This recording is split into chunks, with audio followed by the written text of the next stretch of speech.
Hi viewers, ரசத்துக்கு முக்கியமானது அந்த ரசப்பொடி. அந்த பொடி மட்டும் நீங்க சரியா பண்ணிட்டீங்கன்னா கிட்டத்தட்ட முக்காவாசி ரசம் உங்களுக்கு பெர்ஃபெக்ட்டா வந்துரும்னு அர்த்தம். ஸோ அந்த ரசப்பொடியை நீங்களே வீட்டில் வறுத்து அரைச்சா எப்படி இருக்கும் அதான் நம்ம பார்க்க போகிறோம். அதுக்குள்ள ரேஷியோ காம்பினேஷன் என்னென்னு பார்ப்போம். வாங்க குயிக்காக வீடியோக்குள்ளே போயிடலாம்.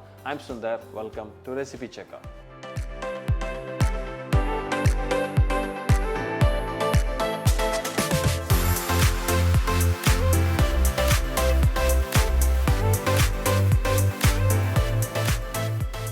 ஒரு பேன் எடுத்துக்கங்க. இது எல்லாமே நமக்கு ட்ரை ரோஸ்டிங் தான். ஃபஸ்ட்டு நான் என்ன பண்ணுறேன் அப்படின்னா 3/4 கப் அளவுக்கு மல்லி விதை எடுத்துக்கலாம். ஸோ இதில் முக்கியமாக என்ன அப்படின்னா கொஞ்சம் பொறுமையாக வறுக்கணும். அதே மாதிரி அந்த ஃப்ளேவர் கொஞ்சம் கரெக்டாக அந்த வாசனை வர வரைக்கும் வறுத்தா போதும். அதுக்கப்புறம் அப்படி எடுத்து நம்ம தனியாக வச்சிடலாம். தனித்தனியாக வறுக்கணும், ரொம்ப முக்கியம். லைட்டாக நமக்கு அந்த வாசனை வர ஆரம்பிக்குது. ஸோ இந்த ஸ்டேஜில் நம்ம இதை எடுத்து தனியாக ஒரு தட்டில் கொட்டி வச்சிடலாம்.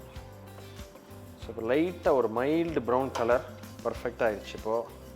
ஸோ இதை தனியாக ஒரு தட்டில் கொட்டி வச்சிருங்க. ஒரு 1/4 கப்பு துவரம்பருப்பு,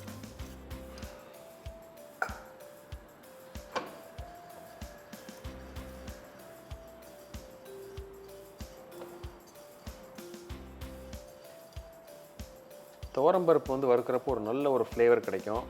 அதே மாதிரி இது கொஞ்சம் இந்த பவுடர் நம்ம போடுறப்போ கொஞ்சம் திக்னிங் ஏஜெண்ட்டாக இருக்கும் நம்ம ரசத்துக்கு.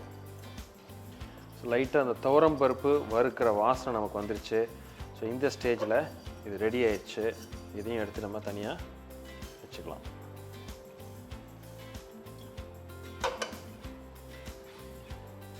ஒரு 3 ஸ்பூன் இந்த ரேஷியோவுக்கு ஜீரகம், ஒரு 3 ஸ்பூன் ஜீரகம்,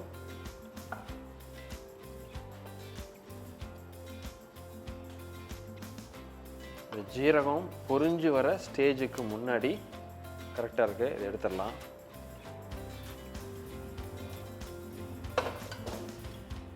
எவ்வளவு ஜீரகம் எடுத்துருக்கோமோ அதே அளவுக்கு மிளகு 3 ஸ்பூன்,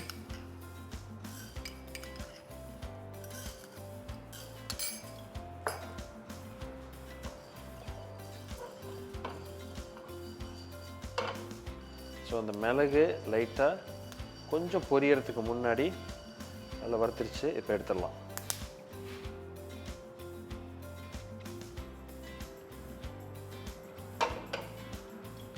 ஒரு கப்பு காஞ்ச மிளகாய், ஒரு 20லேருந்து ஒரு 25 நம்பர் எடுத்துக்கலாம்.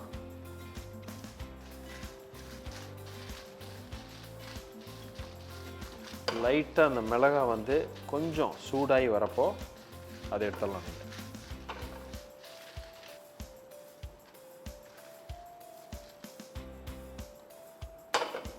ஒரு ஸ்பூன் வெந்தயம்,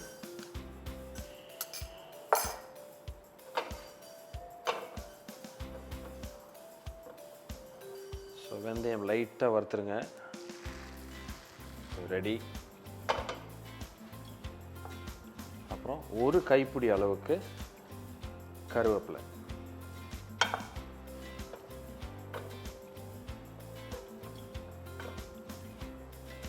ஸோ இப்போ இந்த கருவேப்பிலை நம்ம கொஞ்சம் ட்ரை ஆயிடுச்சு. ஸோ இதை தனியாக எடுத்துடலாம்.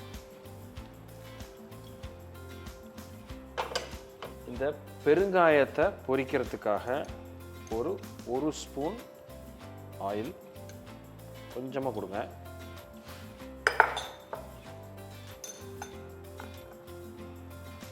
அதில் ஒரு 2 சின்ன பீஸு கட்டி பெருங்காயம்,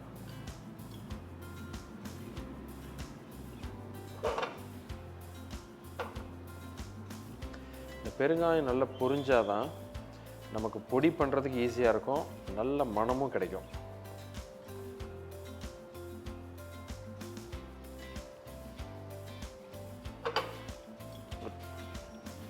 ஸோ இப்போ நல்ல பெருங்காயம் பொரிஞ்சு நல்லா வந்துருச்சு. ஸோ இந்த பெருங்காயத்தை அதை மட்டும் எடுத்து நம்ம தனியாக வச்சுக்கலாம். ஸோ இப்போ வீட்டில் இருக்கிற ஒரு மிக்ஸி ஜார் எடுத்துக்கங்க. அதில் நம்ம வறுத்து வச்சுருக்கிறது எல்லாத்தையும் உள்ளே போட்டுட்டு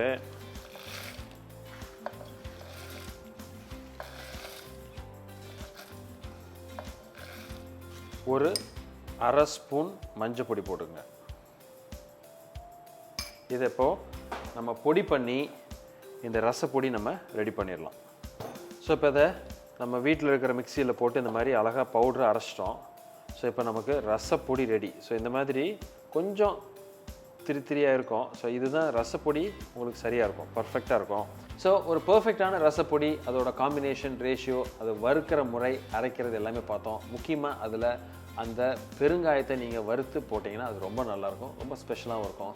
ஸோ இதை ட்ரை பண்ணிவிட்டு எப்படி வந்திருக்குன்னு எங்களுக்கு கமெண்ட் பண்ணுங்கள். இந்த வீடியோ பிடிச்சிருந்தா ஒரு தம்ஸ் அப் கொடுங்க, ஃப்ரெண்ட்ஸோட ஷேர் பண்ணுங்கள். இதே மாதிரி இன்னொரு நாள் இன்னொரு வீடியோவில் மீட் பண்ணுறேன். அது வரைக்கும் ஹாப்பி குக்கிங்.